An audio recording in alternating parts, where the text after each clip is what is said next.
Bejeweled is PopCap's classic Match 3 franchise that introduced the genre to the world and has been dead for about 14 years now. So naturally, now is the perfect time to make a video ranking every single mode from the main 3 games and Twist. I'm not going to include Blitz or Stars because those are just mobile games, and I'll only be considering the PC versions of each game, so I won't be including any of the DS versions or that Xbox Live Twist game. I also want to give the typical disclaimers of this is just my opinion and this is just for fun. I tried to make this video like 3 times, but the order kept changing, especially for the modes closer to the middle of the list. Bejeweled's gameplay in general definitely skews more towards luck than skill, so your experience with each mode can wildly vary with each session and just your mood in general. I tried to rank everything based on my overall enjoyment and how they each compare to each other in that regard, but don't think that I don't revisit any of the modes that are lower on the list, and if your opinion differs than mine, it's just as valid. So let's get into it with number 22. Classic from Bejeweled Twist. I'm very confident that the Twist iteration of Classic is the worst overall game mode in the series, so get ready for a massive rant. You see, the entire stipulation of Bejeweled's Classic mode is that you play until you run out of moves. You can only temporarily swap 2 gems at a time, so if the board doesn't place the gems in the right way, it's game over. Twist, however, lets you permanently rotate any block of gems clockwise, whether it makes a move or not. This means that if the board doesn't set up any moves for you, you can just shuffle the board around and make your own. So, if we can never run out of moves, then how do we make a Classic mode? Well, PopCap's solution was to throw together a bunch of luck-based mechanics and pray that they fuse together to make something cohesive. Spoiler alert, they don't. Bomb gems sometimes appear on the board and tick down every time you make a move, so you need to deal with them by either matching them or using special gems to destroy them. If they reach 0, you don't immediately lose, rather you get to play this little spinner game. Land on the gem, you survive and the bomb is destroyed. Land on a skull and the game is over. The spaces on the spinner get replaced with skulls for each bomb disarm, but they never completely take it over, so theoretically it's possible to last forever, just very difficult. To make matching bombs harder, every once in a while a random gem will become a locked gem, which prevents you from making a twist on that spot, so you need to match it or destroy it. Then the later levels get doom gems, which act as both locked gems and bombs, except you can't match these, you have to destroy them with special gems, and once they blow up, the game is permanently lost, no matter what. Luckily, they don't tick down unless you make a move that doesn't result in a match, so just keep making matches and you'll be safe. Making matches increases the amount of notches filled above the score multiplier, and each row of notches filled increases the multiplier by 1. But if you make a move that doesn't result in a match, the notches reset, and making another matchless move will drop you a full multiplier. To help increase the multiplier faster, you can do these challenges, where if you manage to match the sequence of gems shown without making any matchless moves in between, you'll get a bunch of notches filled, and the bomb with the least time left will be destroyed.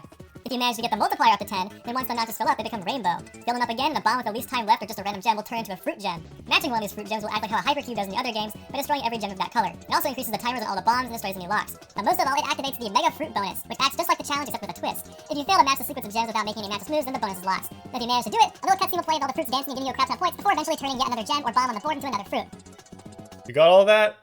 Don't get me wrong, I'm not complaining about all these mechanics being in here because it's actually really cool and fresh to have so much at play while not having it be super complicated gameplay-wise. But the problem is that it only works for a few levels before becoming completely insufferable. As the game goes on, the bombs spawn at a much faster rate and with much lower timers, so much so that it gets to a point where you couldn't possibly focus on doing anything else but moving things around so you can defuse these bombs in time.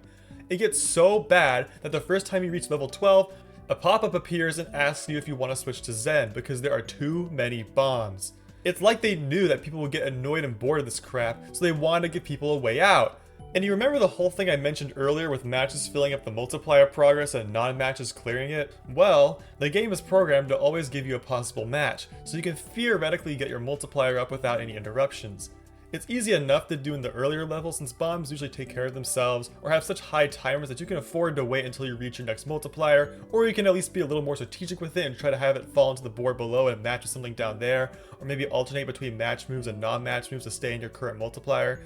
But all these possibilities are completely thrown out the window in the later levels, where the bombs become so plentiful and so strict that you have no choice but to shift the gems around to immediately get rid of them, and the only way to sufficiently do this is to tank your multiplier with non-match moves.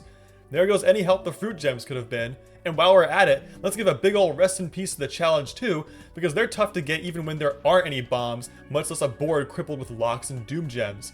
So unless you get super lucky, there goes restoring your multiplier and dealing with any unlucky bomb placements. And it's not like you can purposely set up a challenge because the multiplier falls so quickly that it wouldn't be worth it. And again, the bombs would get in the way. What this all boils down to is that the game will punish you for playing well, because you're playing more difficult boards with a multiplier that's significantly lower, and you'll be scoring pennies compared to what you were scoring earlier. The gameplay also becomes more boring because the board gets crippled and you'll be forced to focus on making safe 3-gem matches to get rid of the bombs. Gone is Bejeweled's famously satisfying and addictive spectacle of setting up mesmerizing cascades and explosive special gem combos. Oh yeah, speaking of special gems, I forgot to mention coals. Coals can drop on the board and can't be matched. You can only destroy them using special gems. Because that's what the mode needed. More crap to restrict the moves you can make. This game was the one to introduce the lightning gem, which is made when you match 5, and when matched again, it will destroy every gem vertical or horizontal from it. So that can be helpful in getting rid of all this stuff, but good luck making a match of 5 when most of the board is messed up. Honestly though, while I have been crapping on a lot of the mechanics in this mode, I don't really know how I'd fix it, and I understand why they're here. You can't just remove the code that makes sure you would always have a match and have the normal Bejeweled Classic Mode gameplay otherwise, because then the rotator would feel like a random handicap. So they had to spice things up somehow, and on paper it all works together. Like, yeah, the challenge helps with the bombs, and the fruit gems exist, and all that stuff, but in practice it just doesn't work. The only solutions I have are some minor tweaks that might be worth evaluating, but I'm not sure if they'd completely fix things. Like, maybe they should have had the bombs in the later levels just increase in quantity like they already do, without making the timers more strict.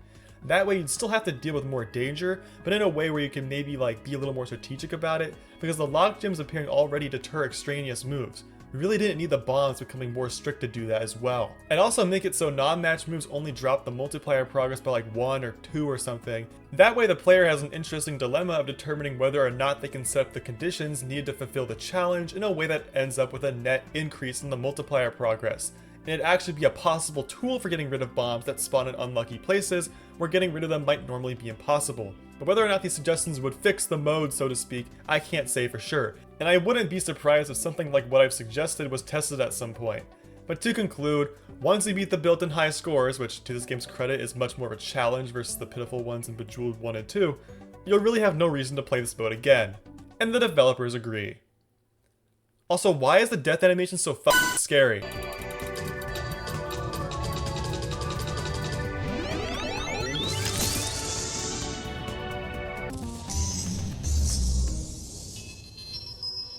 Like, damn, no funny Bejeweled 2 explosion here, you just straight up die. Number 21, Butterflies from Bejeweled 3. Now this placement might be sacrilegious to you Bejeweled heads out there, and at one point I actually did hold it in higher regards, but honestly the more I play this mode and the more I think about it, I really kind of start to dislike it, and I have a few technical problems with it. The idea of the mode is that gems at the bottom of the board turn to butterflies, which move up 1 gem per move. If any single butterfly reaches the top of the screen, it's game over, so you have to either match them or hit them with special gems. Now there is a good amount of strategy here, since you have to keep track of where each butterfly is going to be with every move, so the board is always shifting and creating new scenarios. But while this is true, what frustrates me about the mode is that it always ends with one side of the board being paralyzed, with nothing you can really do about it, and it's never a satisfying ending.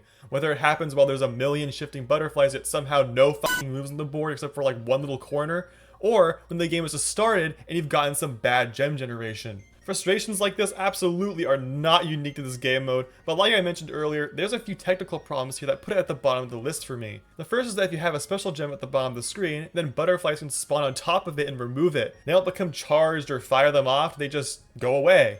And let me tell you, nothing is more frustrating than finally creating a star gem, not getting any matches to use with it, then having that effort get poofed away by a butterfly. Similarly, my second issue is that if a butterfly flies into a hypercube, then it will automatically activate it with its color. This isn't as egregious, but it's definitely more common since you get used to holding on to hypercubes so you can later use them when most advantageous. And there's really no communication that this can happen, because before I realized what was going on, I always assumed that hypercubes in this mode just had some sort of timer on them, but no. This honestly feels more like an engine quirk with how hypercubes detect being swapped with a gem versus an intentional game mechanic. The third issue, on the other hand, was technically intentional but just doesn't feel good. If you have a butterfly on the second to last row, and there's a match you can make that swaps the butterfly to the last row but creates a gap below it, then the butterfly won't fall into the gap, but instead it will just immediately fly. Now this is easily explainable because the butterfly will always fly up from where it's placed once a move is made, but it just doesn't feel good, and when you play the whole game getting used to dropping butterflies into gaps you make below them, this situation is very real to encounter and easy to make without thinking, and I've done it multiple times. So yeah, this mode's just kind of stressful to me, but technical things aside, I can understand why someone might like it or even think of it as their favorite. Number 20, Blitz from Bejeweled Twist. Blitz is actually really good. Basically, it's a 5-minute version of the main game. No distractions, no BS, just 5 minutes of pure skill and twisting action. How many points can you score? All that matters is your speed and your strategy to get that multiplier up and place the gems to maximize your score in the little time you have. And the music is absolutely fantastic and one of the greatest tracks in the series. It's inspiring, high energy, and so damn fire that it's legitimately distracting. It even has a cool reference to the track used in Bejeweled 1 once you reach the 1 minute mark.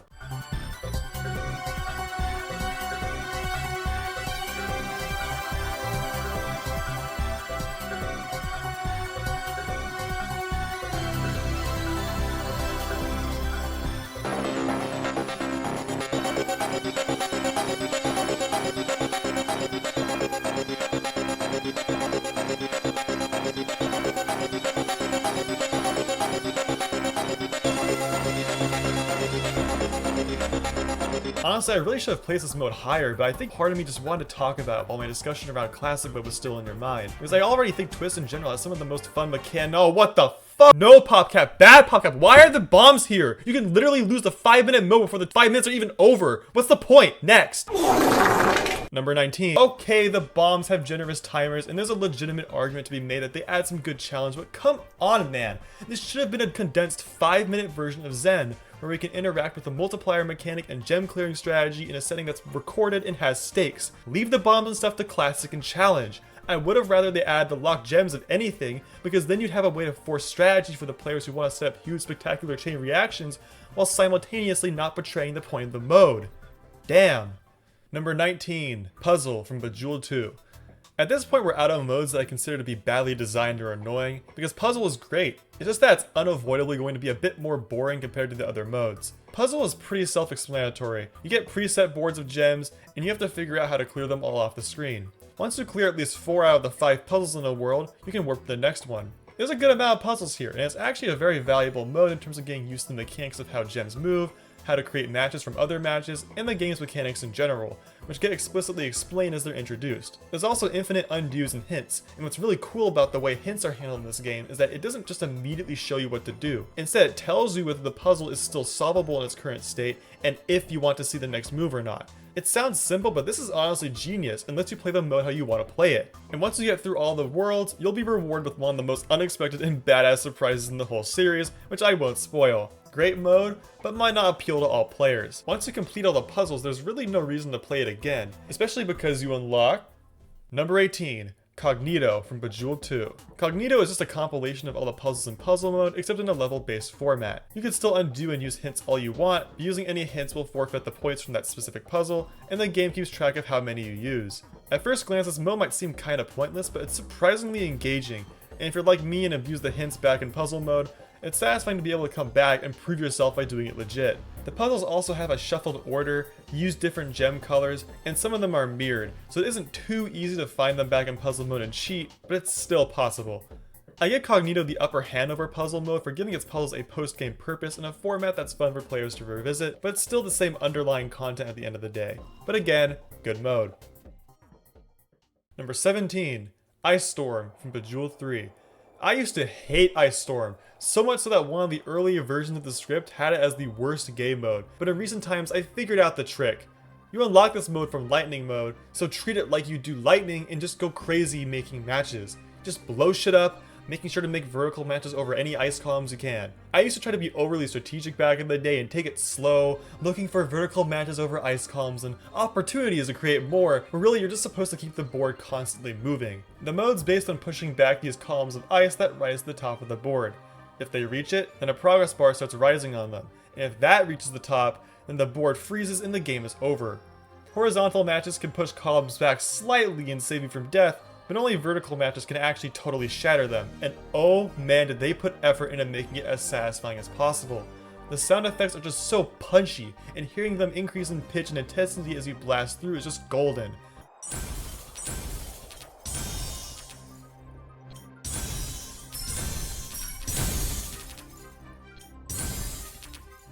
That platinum medal is insane though, a 15 times combo?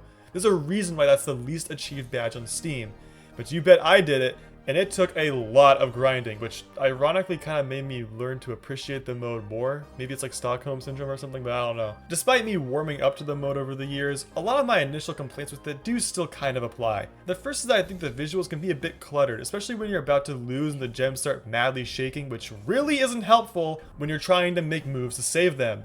But the most major problem is the same one I have with butterflies, where one side of the board can get paralyzed. The difference here though is that because the mode is based on speed and not sheer moves, you have a much greater chance of shuffling the board around in time, and you're probably already doing so anyways since you have more freedom than you do with butterflies on where you make your matches. Unfortunately, it's still enough of a problem to where I consider it to be annoying, and much like butterflies, most games will end unsatisfyingly with bad board generation. But most of all, I think the other modes from the same game just do what this is trying to do but better.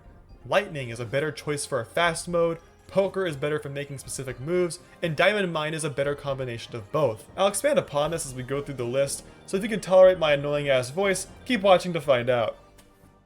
Number 16. Quest from Bejeweled 3. Quest is sort of the spiritual successor to Puzzle in the sense that it has a limited amount of things to do in it, but Quest fares much better than Puzzle does for the simple fact that it just has so much variety. The idea is that you have to restore these lost relics of Bejeweled by completing minigames. Some of these are based on the other modes in the game, but others are completely original ideas, and there's a good mix of strategy and speed. A large majority of these are quite fun, but there definitely are a handful that can be frustrating. The worst probably being that one god-awful wall blast mode that's just like straight up luck, and it's not like easy luck either, like you really have to grind on that.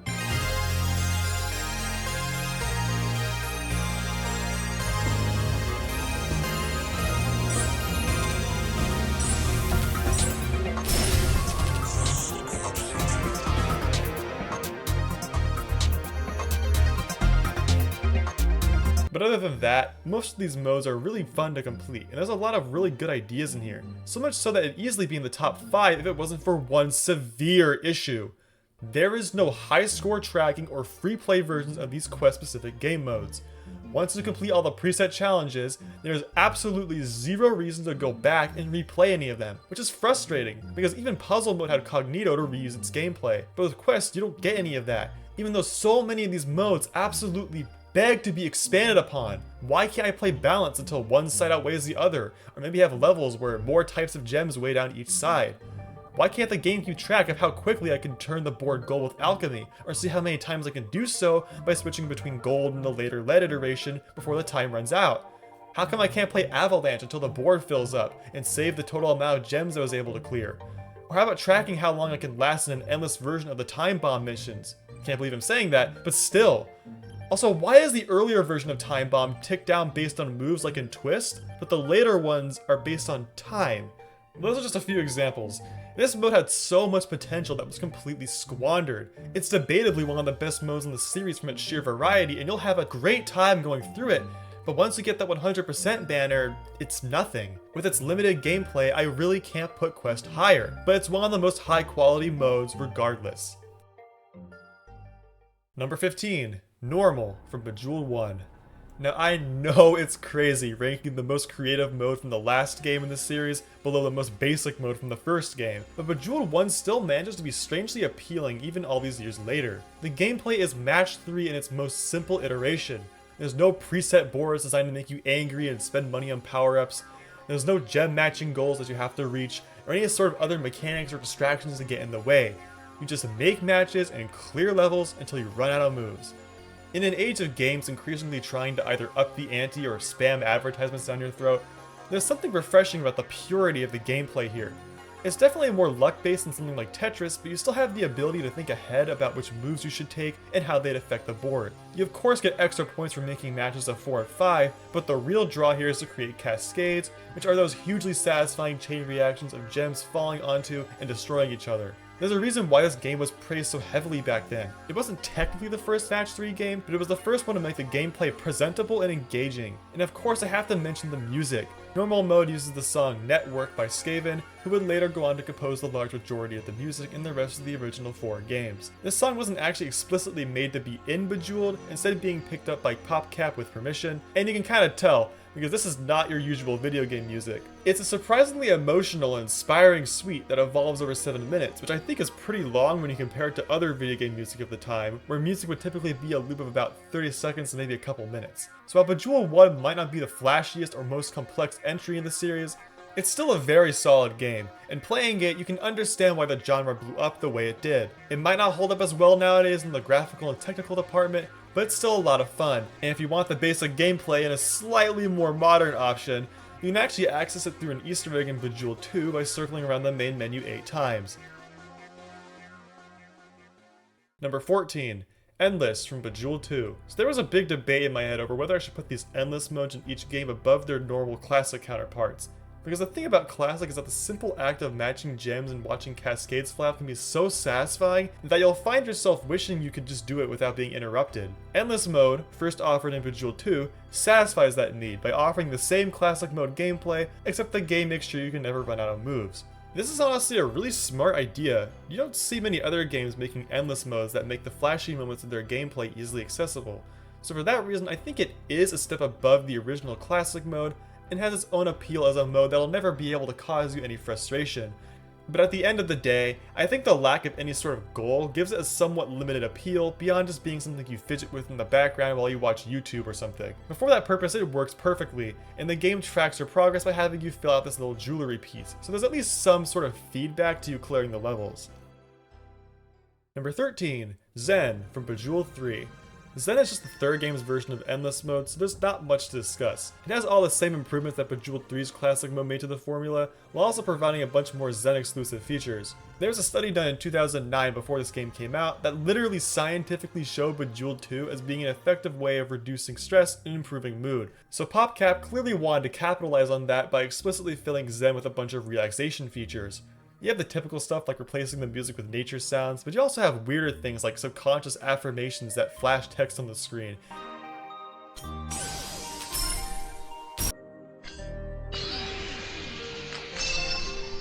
And even the scientifically dubious binaural beats, complete with a health warning pop-up. Pretty bizarre.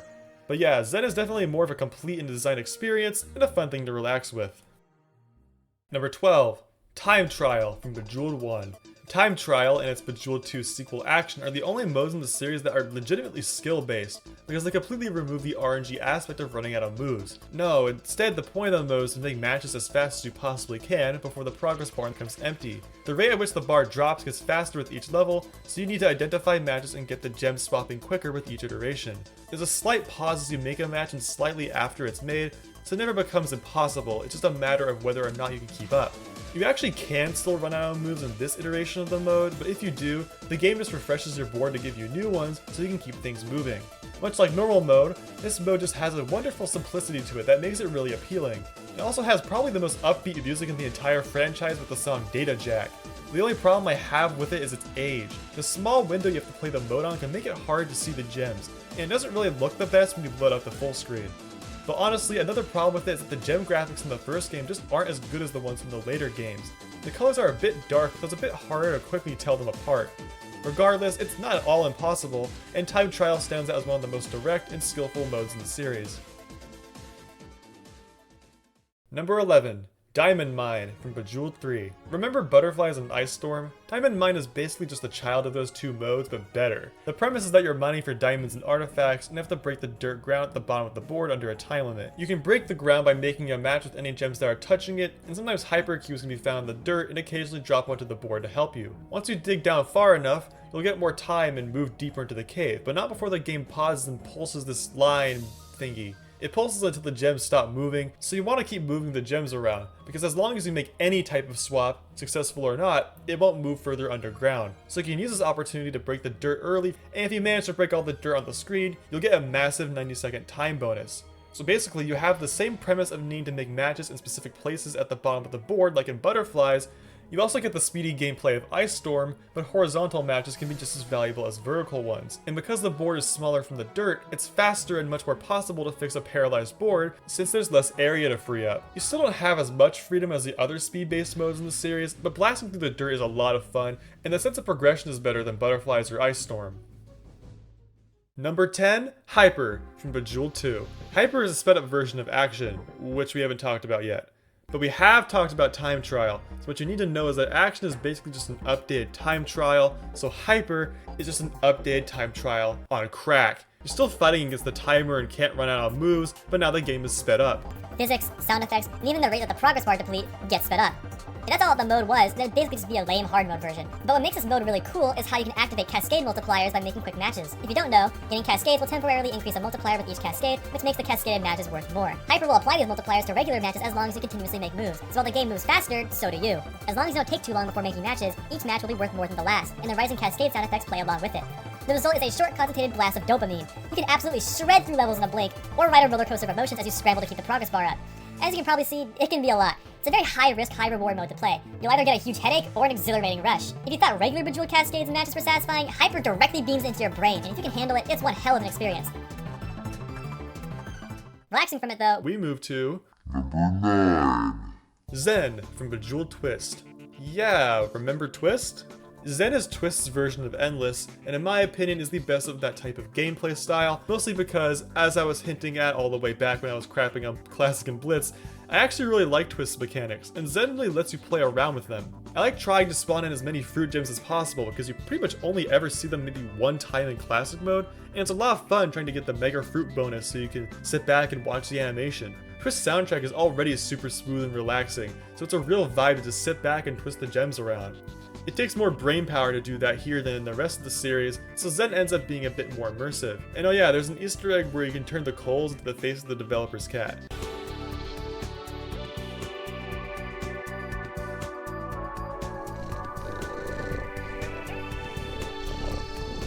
Zen really lets you appreciate how well constructed the game is. It's just a shame that all the other game modes suck. Yep, all the other ones. Definitely not forgetting anything. Now I want to address the next two modes at the same time. So number 8 is Classic from Bejeweled 2, and number 7 is Classic from Bejeweled 3. The reason why I'm doing this is because in my head, these two are neck and neck. Bejeweled 2 took the normal mode from the first game and provided extensions to it that spice things up while still feeling natural. Power gems can now be made by matching 4, but instead of immediately setting them off, you have to match them again, which will result in an explosion that destroys every adjacent gem. This adds a bit of spectacle and reward for larger matches, while providing a good way to slightly shuffle the board should you be able to match the newly created gem. Hypercubes are also introduced by matching 5. Once created, you can swap them with any nearby gem to destroy every single gem of that type on the board. This acts as a wild card that not only racks up massive amounts of points, but can also act as insurance from a paralyzed board. There's a bit of strategy too though, because to maximize points you'll want to find a way to get your hypercubes next to the most plentiful gem, or maybe it's advantageous to destroy a different gem that isn't as plentiful if it can end up creating more good moves. Bejeweled 3 ups the ante by introducing the Star Gem, which acts the same way as the Lightning Gems from Twist. But while Lightning Gems were created by matching 5 in that game, Star Gems are created here by matching T or L shapes, and when detonated, destroy every cell above and below it. The third game also makes a fundamental improvement in how gems are swapped by introducing the ability to make swaps while the gems are still moving. In all the other games, you have to wait for the board to be still in order to swap again, but Bejeweled 3 lets you move gems whenever. It also adds a cool mechanic where if you can manage to get 2 hypercubes next to each other and swap them, they'll destroy the entire board before dropping back in, which is a much cooler reward for fulfilling the RNG of getting them together versus how Bejeweled 2 handled it.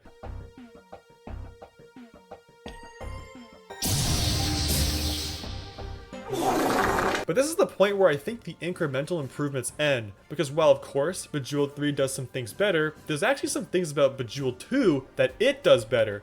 And there's a legitimate debate between the two. Probably the most apparent one is presentation. Bejeweled 2 is a quantum leap from the first game. It isn't HD or anything, but it still looks beautiful. Bejeweled 3 claims to be the brightest Bejeweled yet, which, side note, is kind of a weird tagline to have. Like, what does that even mean? But either way, it's wrong, because Bejeweled 2 is way brighter. Gems will shimmer when the mouse is hovered over them, and the mouse itself casts a bright light which appears to wrap around the gems, giving them a convincing 3D depth. Power gems also act as a light source, and once you get a few onto the board, things really start to shine. Combine this with the space age interface and backgrounds, and the second game truly has an immersive and beautiful aesthetic, if maybe not a little dated. Bejeweled 3, meanwhile, appears to be based on the Twist engine and has a much flatter look. But while Twist made up for it with cool dynamic abstract backgrounds with a highly detailed interface, the third game doesn't do that and looks remarkably flat and honestly kind of cheap by comparison. I mean, even the first game had the jewels shimmer when you mouse over them. It's not terrible or anything, but just isn't as impressive, which is unfortunate because the title screen gives a good first impression, but then the actual game is white text on bright pink balls. I mean, just look at the hypercubes. In the second game, they were ethereal balls of energy that could only briefly sustain their cube form as they warp and twist around, and when you finally activated them, they exploded into a powerful burst of destructive electricity. Meanwhile, the third game uses this fugly pre-rendered 3D square, and to the game's credit, there is some lighting that it gives off the gems around it, but the cube is just so cheesy. Not to mention the music. Bejeweled 3's soundtrack is really good, but it just doesn't stand a chance against Bejeweled 2, which is literally my favorite video game soundtrack, period. There is no other gaming experience quite like playing Bejeweled 2 with headphones on in a mostly dark room, letting the soundtrack take you on a sci-fi journey to alien planets as you match and stare at the shimmering gems explode and fall onto each other. The wormhole transition is a lot cooler on Bejeweled 3 because it actually takes some of the gems with you through it, but then when you run out of moves, the game just ends. Bejeweled 2, on the other hand, has the gems shake and explode while flying towards the camera, which is a much more cinematic way of doing things. Even Bejeweled 1 had an animation, so what happened here? If it were me, I would have had the gems oxidize and crumble into ancient stone to fit the whole ancient theme. That would have been really cool. Something similar even happens during Ice Storm, so why not in the premiere mode of the game? There's also a few little gameplay changes that you could debate between the games as well. For instance, even though the star gems add some variety, I think you could argue that they're a bit too overpowered, and it makes the focus less about being careful with your moves and more about blowing crap up. Also, when a special gem hits a hypercube in the third game, it'll activate with the color of the special gem that was used. However, in the second game, if a hypercube gets blown up by a power gem, then the cube is destroyed without being activated. This isn't as forgiving, sure, but there's an argument to be made that it's a good feelful mechanic that forces you to be more careful about where you make your matches if you're going to hoard a hypercube. And it's not like it was some unplanned mechanic, because there's even a special sound effect from when a cube is destroyed in this manner. In a similar fashion, if you use a special gem to create another special gem, and the special gem you created gets caught in the explosion from the special gem you just used, the third game will make your new gem temporarily indestructible so you can have it fall on the board and use it later, but the second game will just immediately set it off.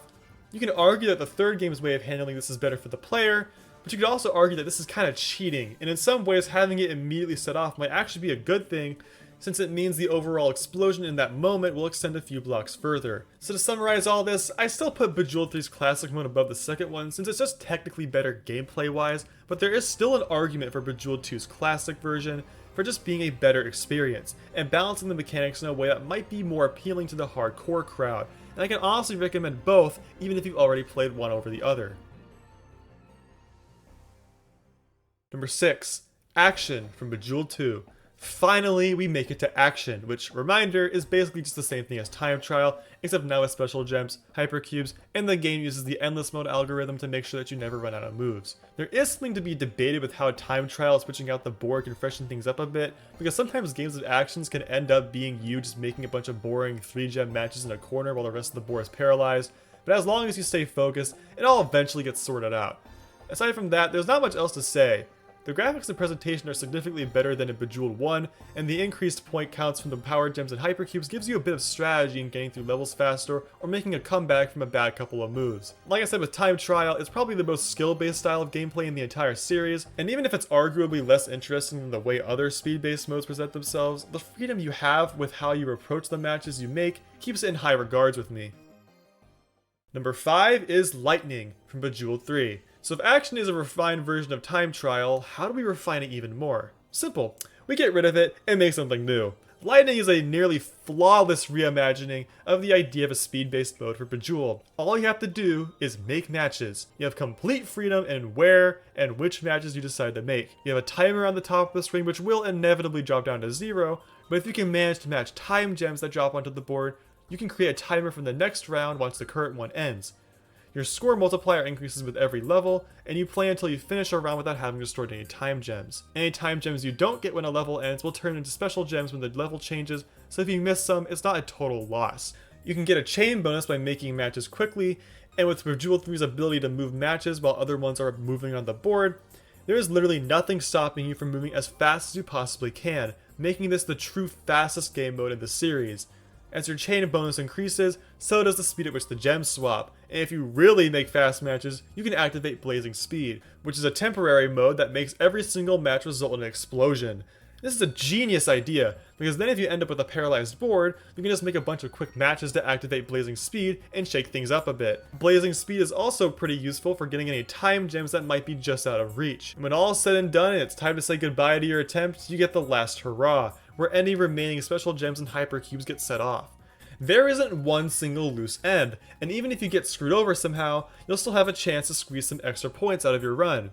There are only two minor problems I have with this mode.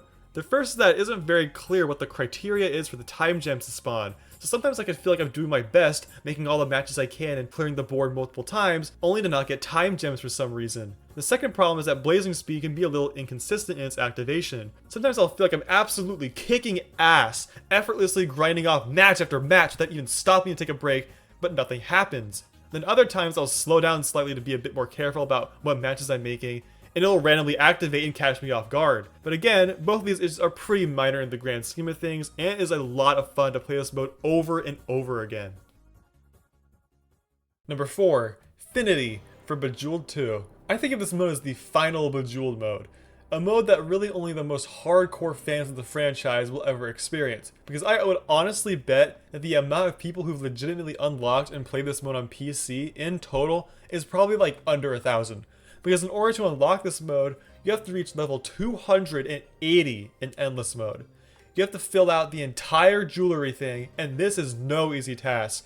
Sure, the gameplay might be easy, but the grind is absolutely insane. One playlist that documents a player's journey to unlocking the mode clocks in at about 3 days and 17 hours. That's almost 4 days worth of challengeless match 3 gameplay on one single mode, just to unlock another one. Bejeweled 2 has some pretty tough requirements to unlock some of its secret modes, but this is just on another level of ridiculousness. It's so crazy that the second to last version of this script once put this mode as the very worst in the series just for that reason alone. And PopCap realized they messed up, because in the PSP and PS3 ports, the requirement was reduced to a comparatively pitiful 11 levels.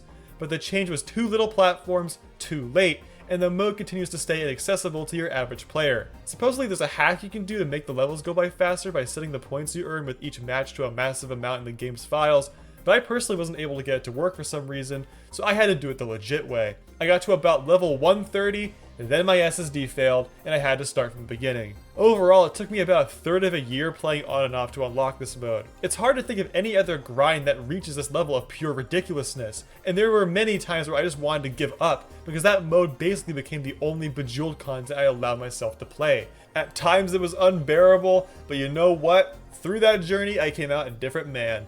Here's my scores in action before having unlocked Finity, pretty good. Unlocked Hyper, so, whatever. Now this is the score I got in the mode after unlocking Finity. Eventually, something just clicks, and you start to build working strategies and ways to gamble with the algorithm through pure experience. Because those endless levels will start taking you a minimum of 20 minutes to a full hour to beat before you even make it halfway there. So you have no choice but to get good, and learn how to make special gems and hypercubes efficiently, which is exactly what you need to enjoy Finity. I actually livestreamed myself unlocking Finity on the PSP version a while ago, and while I remember thinking the mode was interesting, I wasn't able to respect it as much as I do now, because I just wasn't as skilled at the game. Finity is definitely the most experimental mode in the entire series. It's based on action mode but with one major difference. You don't score by making matches. Instead, the only way to score is by setting off power gems and hypercubes. The timer still pauses when you make any sort of match, but you can't make it rise unless you blow something up. What this ends up creating is a really interesting dichotomy. You need to slow down and think about how to maximize your moves to create special gems, but also need to keep the board moving so your eventual score earning move will actually have been worth it. Power gems can spawn in sometimes to help move this along, but not often enough to where you can rely on them. The rocks and bombs from Puzzle Mode also make a surprise experience, which let me tell you, after literal months of playing Endless was some major whiplash to see something else in the game. The rocks just get in the way though, and they just can't be matched as usual, but the bombs will blow up after a certain amount of moves and can actually set off power gems. So they can be advantageous in that sense and how they can shake up the board a bit, but disadvantageous if they end up ruining any possible matches. The dynamic that this mode offers is a really unique and fun one. Is it worth going out of your way to unlock? Probably not for a large majority of people. But if you decide to do so, you will come out as a different being altogether, and one that will be able to comprehend what this mode can offer. Number 3, Twilight from Bejeweled 2. Twilight is the same as classic mode, but with a deceptively simple change. The gravity inverts itself with every move. Now you might be thinking I've completely lost my mind ranking an edited version of a mode that got placed number 8 as the bronze medal winner, but you don't realize until you play it just how much this changes the mode. It completely changes the way you have to think about the moves you make and what the consequences are, which is pretty much the main point of the skill side of Bejeweled's gameplay. If you make too many careless moves, it's very easy to run out of them. But if you're more careful, you can really maximize your luck, more so than you can do with classic mode. For instance, if you make a match that ruins another possible match by dropping the gem too far down, then if you proceed to make another match above the one gem, you can bring it back up, giving you the opportunity to make that match again. You're still relying on the RNG of the new gems falling in, but now you have more control and more awareness of what you're working with, making the center of the board essentially a working space to move gems from the top and bottom into. The mode also does the opposite of Hyper by slowing down the game's speed a little bit, which also pitches the sound effects down and gives this low gravity kind of vibe. The only problem I have with this mode is that it doesn't tell you which way the gravity is currently moving, which can be an issue if you forget or load from a save. But really, it's not that big of a deal breaker to me. The mode is simple, fun, skillful, and a really interesting change of pace.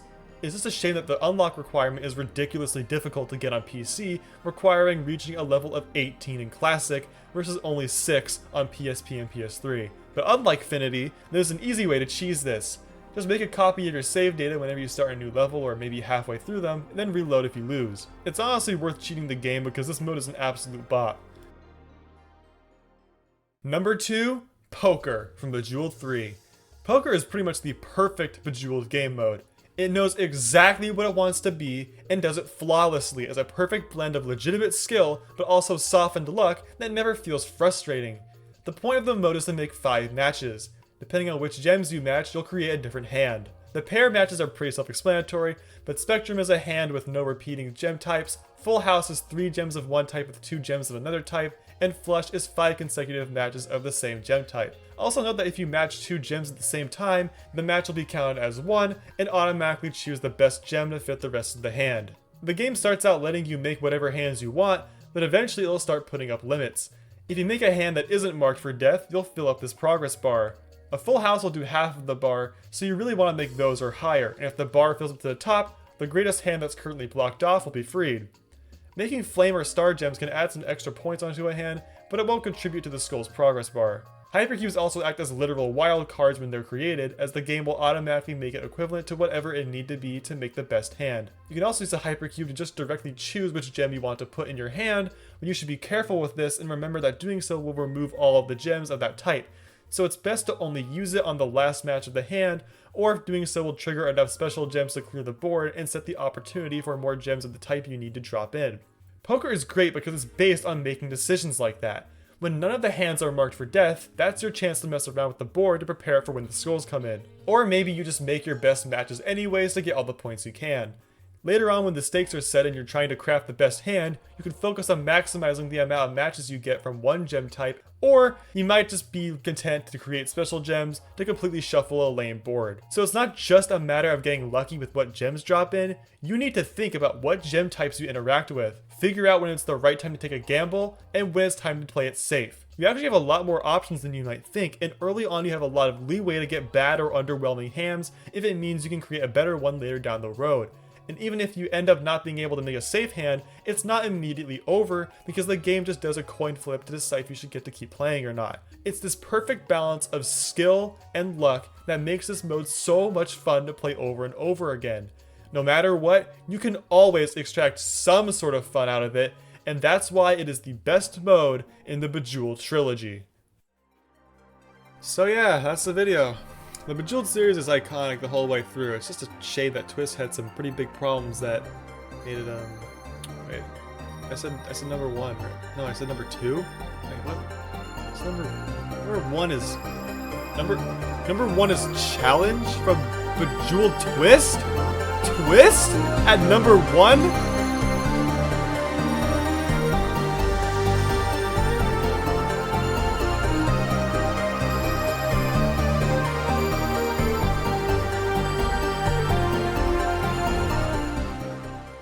yeah, this was unexpected. Challenge feels like the developers wanted to directly show people what the possibilities of the twist format were. It's like Quest, but better. You have a crap ton of these planets, each with 7 levels worth of challenges based around a certain idea. Literally every single angle you can come up with in regards to the twist mechanic is here.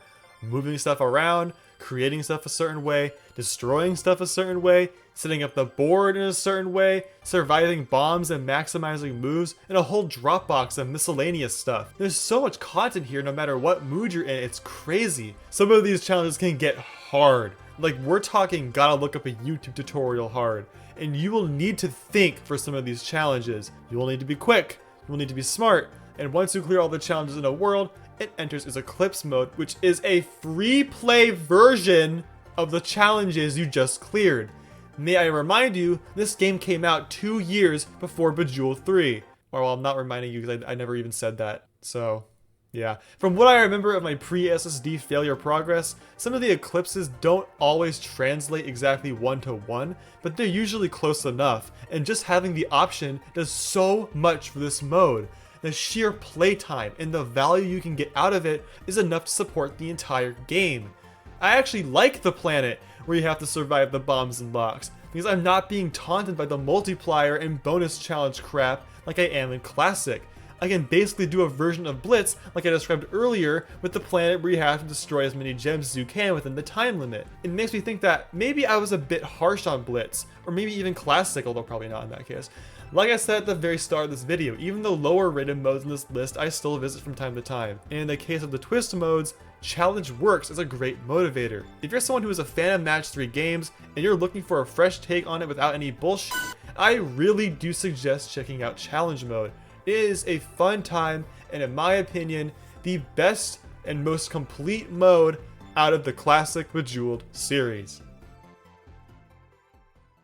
But alright, now it's the actual end of the video. I hope you enjoyed it because, like I said at the start, this video was tough to make and I'm aware that some of these placements might seem a bit weird, but I hope I explained myself adequately and was able to entertain you with a look back on this classic franchise. Having made this video revisiting every single mode, do I think PopCap should make a Bejeweled 4? Well, now that they're owned by EA, probably not. And there's generally like a 1% chance that they would ever do that anyways, and even less so that it would hold a candle to this original run. Match 3 as a genre has just been absolutely obliterated into a fine red mist with stuff like Candy Crush and all those shovelware mobile games. PopCap would have to play like 10 plus years of catch up, and I don't really know if they could pull that off. Funnily enough, I was actually planning on making a Match 3 game of my own, but one of the major reasons why I gave up on it is because it's really a dead genre, and I kind of doubt that I'd be the one to bring it back. Like, if you click on the Match 3 genre tag on Bejeweled 3's Steam page, you immediately get hit with a bunch of porn games. So really, I think the time for Match 3 is over. Yeah, pretty good run though. I don't honestly recommend any of these games except for the first one, which is still overpriced with like $5 on Steam for some reason, which is the same price as the other games, which is like, again, doesn't make sense. If you're wondering which one I'd say is the best, well, it's Bejeweled 3. Not the most interesting answer, but objectively speaking, it's the most complete and modern. But if we're talking subjectively, then I mean, it's probably the one that I have a physical copy of. If you enjoyed the video and want to see more, then please leave a like, maybe even comment and subscribe, because if the video does well, then maybe I'll make more Bejeweled content, and shine on or something, I don't know. Brightest. This is the brightest video ever. This is the brightest PJ Sim video.